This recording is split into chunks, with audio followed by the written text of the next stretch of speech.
κάνω εγώ με το που το ανοίγω. Μετά τι τι κάνω που κάνεις το δικό σου. Αυτό που έχεις κρέμα, δεν έχει νόμο. Βρεά, τα ακούστηκα το δικό σου. Αυτό μου το έχεις δείξει εσύ. Καλά, τι μαγικό ήταν αυτό. Τι είναι αυτό. Τι μαγικό ήταν. Αν το βγήκε στα κρεμάστερα μου αυτό και έφυγε αυτό. Τι μαγικό ήταν.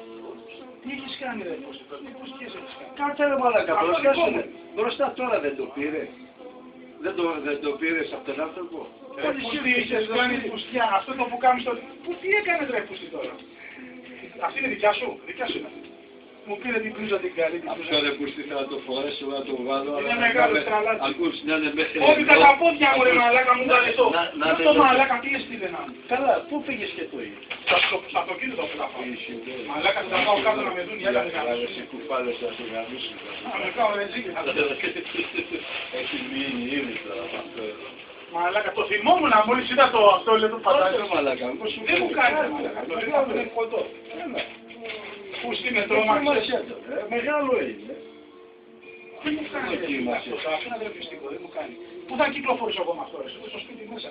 Να φωτίσω τα σώμα, δεν μου κάνει, δεν μου το μπορεί. Δεν μου το μπορεί, αυτό είναι Ελλάδα. Το κατάλαβα μόλις είδα τα λουλουδάκια, λέω φαντάζει την έκανε. Τη ζημιά. Μαλάκα μου πήρες και τη ραφλόρε την πλούσα του καφέ, είναι ωραία. Το πήρες τώρα, εντάξει άλλο μαγιά.